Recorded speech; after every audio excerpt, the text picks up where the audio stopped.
berbagai inovasi untuk meningkatkan kualitas pendidikan di Indonesia.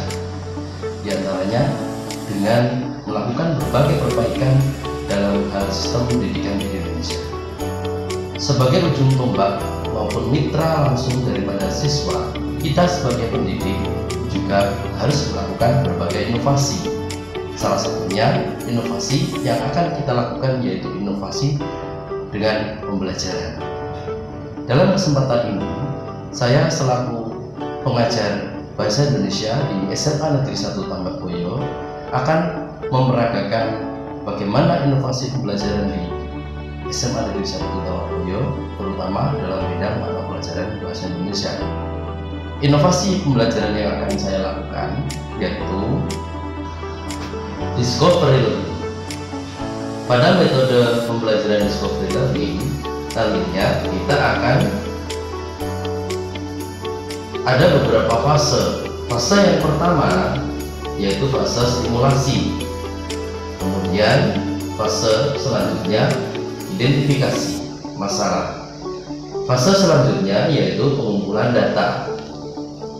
Dilanjutkan dengan fase pengolahan data. Selanjutnya akan ada fase pembuktian. Selanjutnya fase generalisasi, dan yang terakhir adalah fase penutup.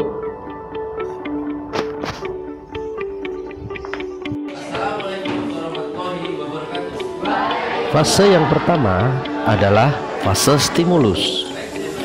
Pada fase ini dapat dilakukan dengan beberapa langkah, seperti memulai kegiatan proses belajar mengajar dengan mengajukan pertanyaan kepada siswa-siswi atau anjuran membaca buku dan aktivitas belajar lainnya yang mengarah pada persiapan pemecahan masalah yang akan dibahas.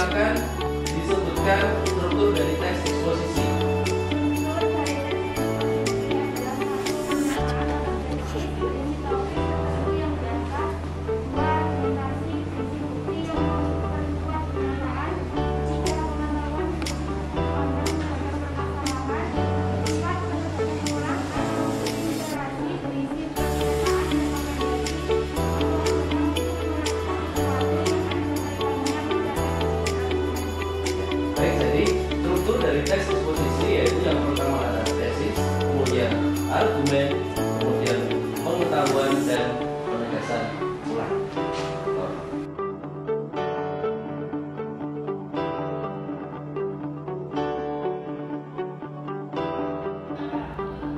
Langkah yang selanjutnya adalah fase identifikasi masalah.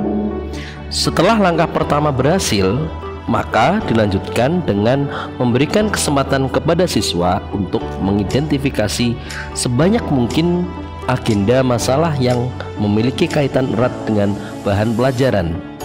Setelah itu, salah satunya dituju untuk merumuskan dalam bentuk hipotesis, yaitu dugaan atau jawaban sementara atas pertanyaan masalah. Gurunya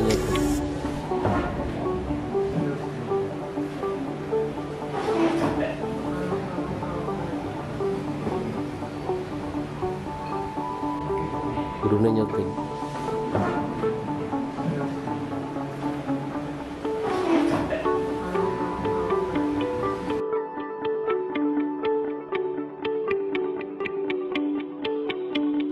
Berikutnya yaitu fase penghimpunan data. Pada fase ini, bila rumusan dari hipotesis masalah sudah ada, maka para siswa dapat memberikan kesempatan untuk mengumpulkan informasi sebanyak-banyaknya yang relevan untuk membuktikan benar atau tidaknya hipotesis.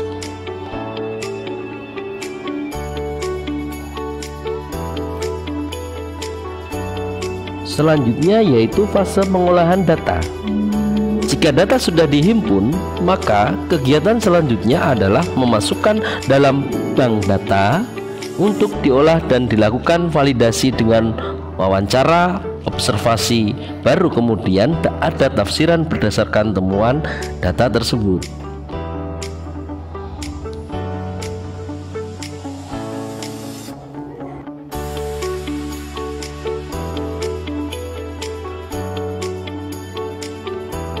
Fase selanjutnya yaitu fase pembuktian.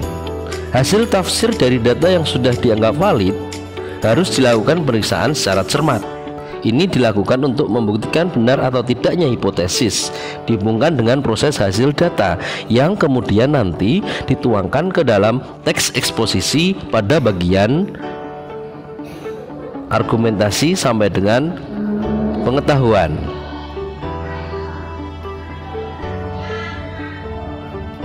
Berikutnya adalah fase generalisasi. Fase ini memberikan kesempatan pada siswa untuk menarik kesimpulan dengan bimbingan dan tuntunan guru.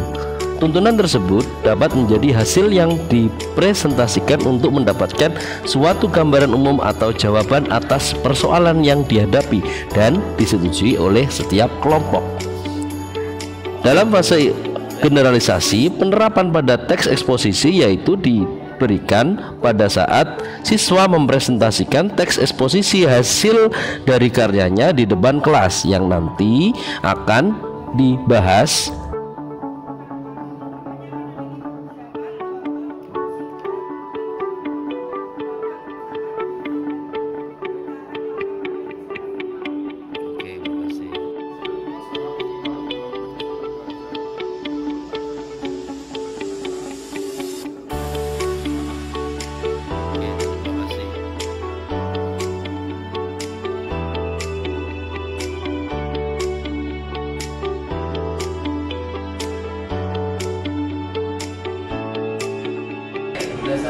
dan yang terakhir yaitu fase penutup.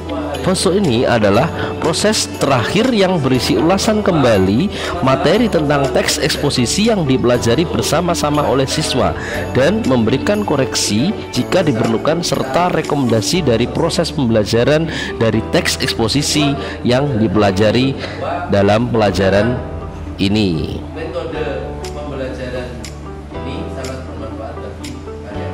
Terima kasih, saya akhiri. Assalamualaikum warahmatullahi wabarakatuh. Demikianlah penerapan metode pembelajaran discovery learning yang kami terapkan pada materi teks eksposisi.